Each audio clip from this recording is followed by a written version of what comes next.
So, David, members of the major religious organisations, how are they conspiring together towards a global agenda, in your opinion? Well, I don't think that 99.9% of people in the religions are conspiring together. But if you go high enough to those that ultimately control those religions, that's when the conspiracy comes in. And very, very few understand those connections, because it's essential to the conspiracy unfolding unchallenged for even those that are making contributions to it every day not to realize that that's what they're doing. So they structure everything, and religions are exactly the same, as pyramids, compartmentalized pyramids. So if you look at any organization today, including Christianity or Islam or any of it, they're structured as pyramids, and pyramids within pyramids. So the vast majority of people are in the body of the pyramid, and they have been manipulated to believe that their religion is true and their God is the only God, and all that stuff, and their truth is the only truth and everyone else must be wrong. And then you keep going up and up and up and up, and then right at the top of the pyramid you've got the tiny few people who are actually orchestrating the whole deal, and they understand that the religion, the religious belief in whatever religion it is just a front for something else, and that something else is the something else behind at least all the major religions, a lot of the non-major religions. So Christianity and Islam and Judaism and all that stuff ultimately come from the same source and are controlled by the same source.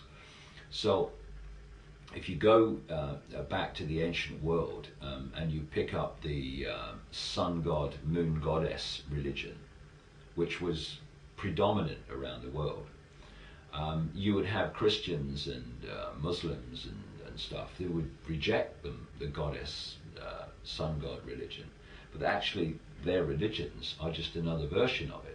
They're just hidden behind different names and behind different structures, but behind it's the same thing.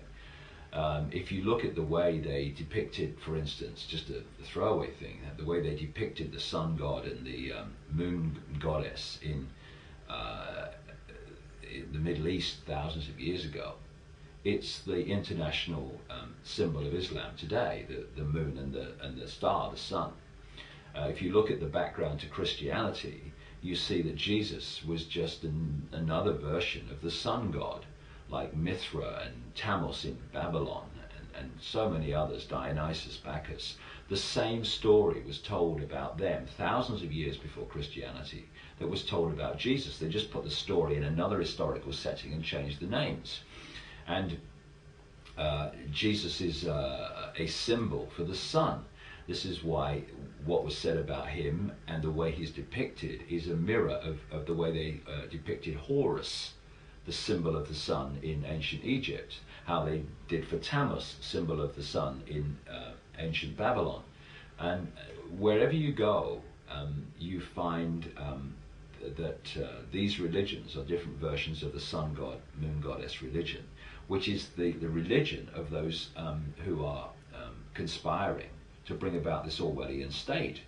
Then you go a step further and you look into the rituals of Freemasonry and the background to Freemasonry and other secret societies that connect into it, like the Jesuits, etc. Just look at the Jesuits' logo, it's sun.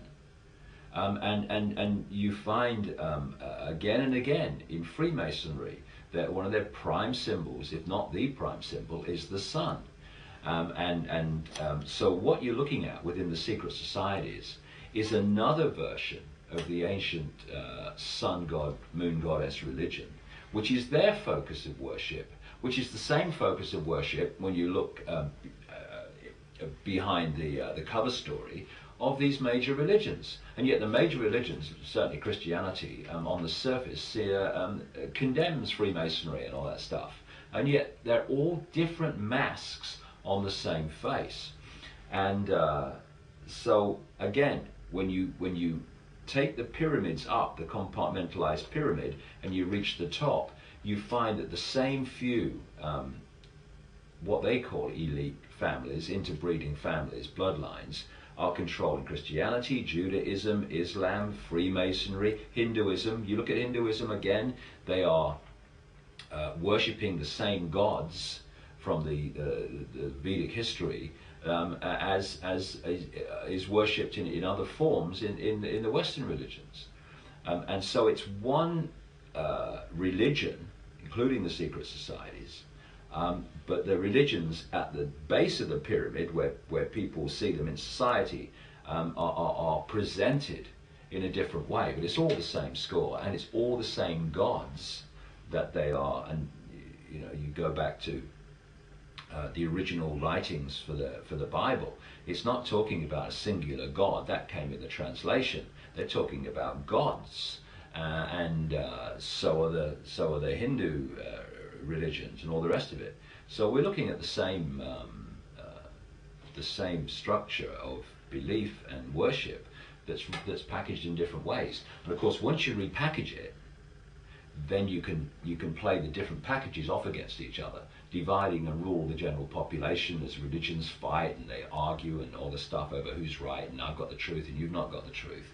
And up there, of course, they're kind of on their backs with their legs in the air, absolutely in hysterics that's going on down here, because they know that it's all the same thing they're arguing about.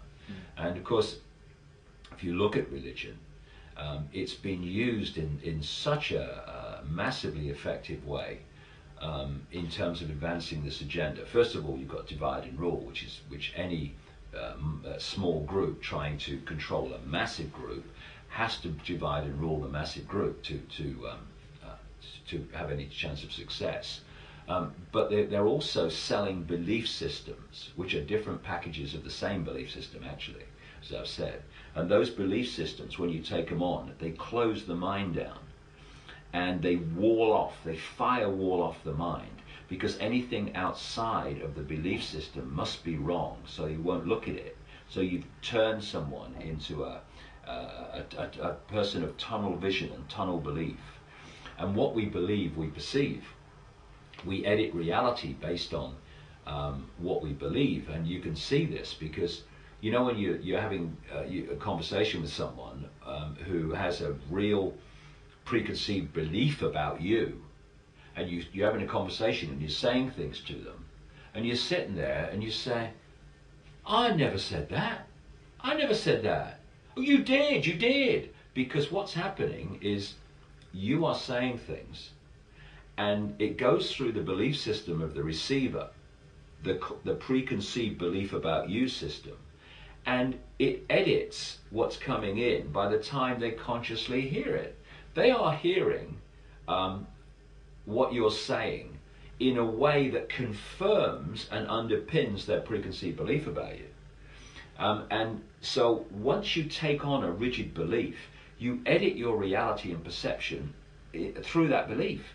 So religions are fantastic at that.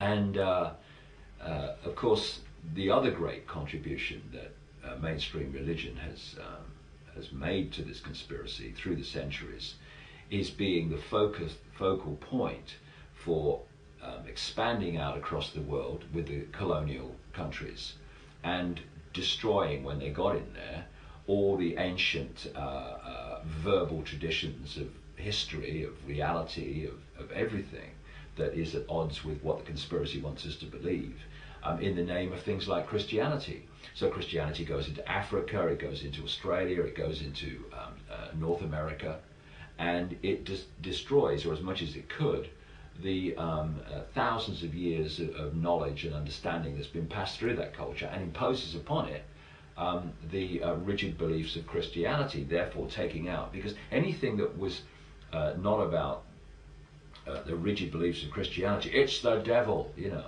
I mean, Credo Mutwa, the Zulu shaman in South Africa, a great friend of mine, wonderful, wonderful man, he was beaten silly as a kid for depicting Jesus as a black man in a painting, you know. And he tells the story of how the Jesuits and all these people went into Africa, and it became a crime to talk about, and certainly to believe, the ancient African knowledge that's come through the centuries, through the shamanistic streams. That was the devil and all the rest of it. So that was a massive contribution that religion made in suppressing and destroying the ancient knowledge of reality, of history, and all the rest of it, which we really need to have access to get another fix on how we can look at the world and history in a different way,